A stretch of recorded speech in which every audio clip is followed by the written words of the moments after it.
Okay, so we are going to start off for May. We're going to choose a goddess oracle card for all of May for the collective. And then I'll go through each of the tarot again. Each of the zodiac. Alright, so I've been a little off lately. Not sick or nothing, just off, trying to balance my energy, doing what I can to keep my independence. It's not a bad thing. It's just a learning curve, I guess. Get that creative spark going. Okay, what do we got? I have a feeling Bridget's going to come out. I like her. Anyways, so let's see what we got. Goddess card for May.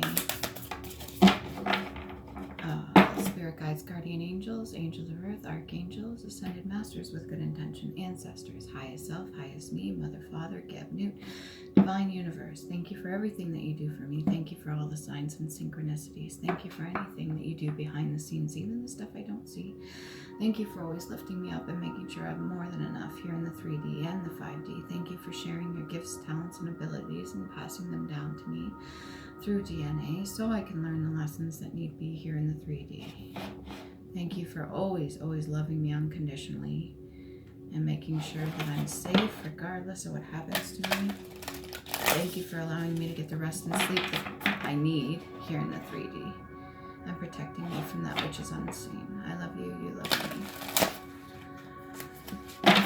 Usually I don't do that, but I feel compelled to right now. Alright, let's see. What do we got? Interesting. I'm going to choose 2. Because that one came out last time as well. Alright. Here's a new one.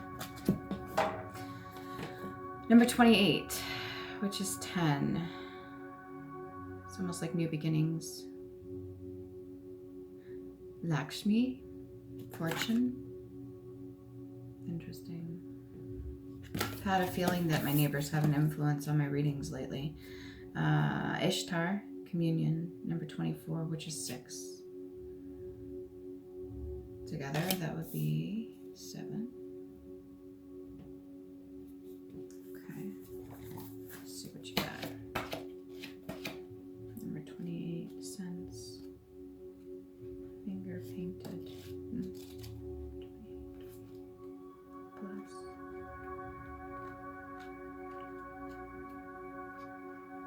I'm just getting the flow of things. It's going to take me a little bit. That's okay. All right, empowerment message. When the Hindu goddess Lakshmi comes to visit, she heralds celebration of your purpose, wisdom, and compassionate prosperity. All your experience, all your skills are rich with meaning and purpose. As a result, you can expect to see evidence of this wealth in the world around you. You have the ability right now to create great success in your life, and what you have to offer has exalted value. The goddess of luck and prosperity says it's time to share your good fortune with others, and she will show you how it multiplies when you apply gratitude, praise, and commitment to serve. If it's a material success you intend, you shall co-create it. If it's rich relationship life, you will attract and develop it. You are a magnet for miracles. Nothing is out of your reach when the goddess Lakshmi comes calling. Your alignment message. Have you ever fallen prey to the idea that someone might take away what's yours? Or perhaps you think someone else's success or happiness means there will be none for you? You might be conscious of this or not, but you feel that there is not enough to go around, not enough love, not enough money. You worry about it growing old, missing out, and struggling for the resources you misperceive as limited. These are all lack mindset. A lot of us are trained since we're little to have a sense of lack, meaning not enough, impoverished almost, the idea that we are not abundant. You might also feel miserly and stingy, afraid to share in case there will be nothing left.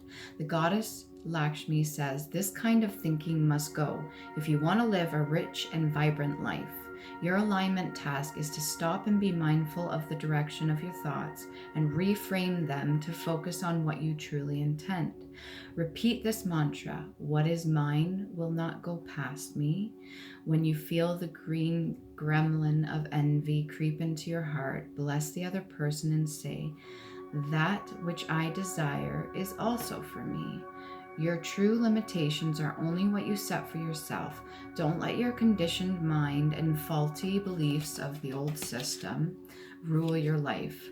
Break free. The world is unlimited if you let yourself open up to the wealth of your imagination. It's very crucial that all of you, if you're watching me right now, you take a minute to reflect on everything that you do have, and you show gratitude.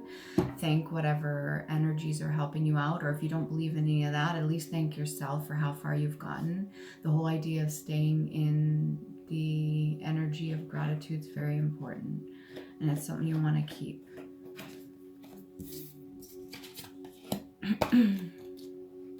Okay, number 24. Number 24. Okay, Ishtar. Your intimate relationship with the invisible world is being called upon right now as you enter unfamiliar environments and situations. It's time to commune with the great goddess as an aspect of the conscious universe in her most collaborative form. The world then becomes your oracle as it opens up and communicates everything you need in the form of signs, omens, messages, synchronicities. Now is the time to pay attention to the synchronicities in those moments when logic and reason fail to give you the full picture.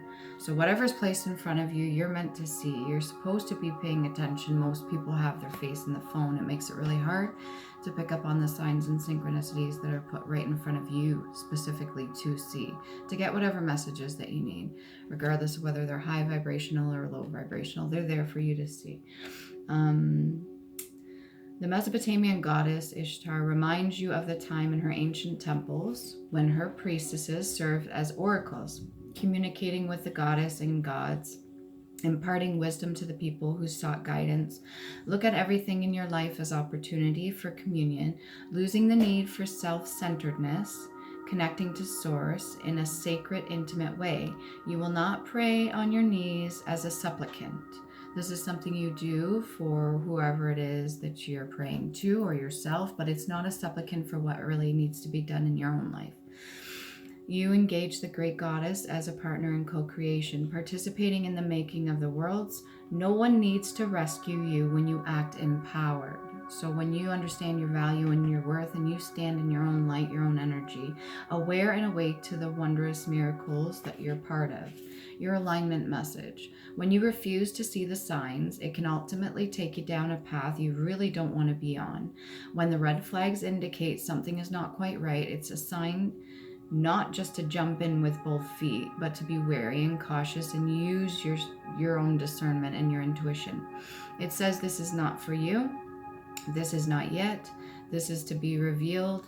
You will get the signs that you're asking for. Be patient. If you choose to move forward stubbornly, you could find yourself back in an old lesson or a cycle you'd rather not face again, just so you learn the lesson. When you're attached to an outcome and unable to see another option, you might say, oh, the oracle said this wasn't my best interest, but I'm going to do it anyway.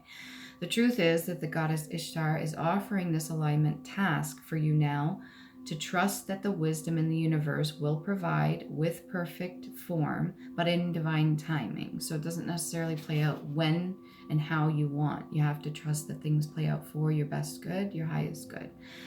This means you might have to wait a little bit, but while you're doing so, you can take necessary steps and keep yourself busy, obviously, or learn something else as well.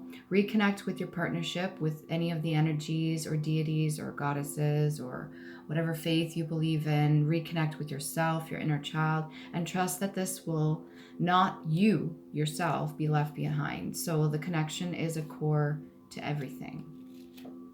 And that would be your crown chakra, your highest, supposedly your highest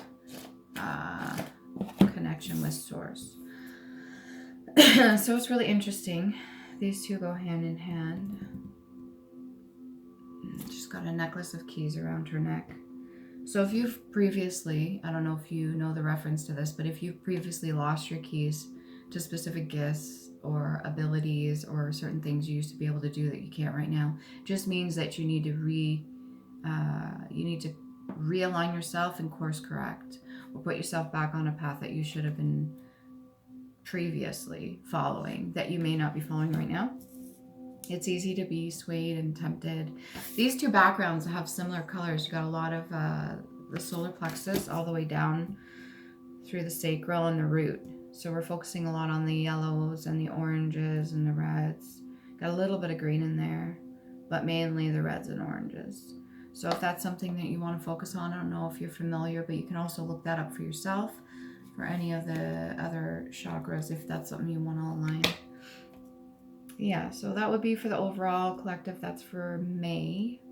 Hopefully that helps. Okay.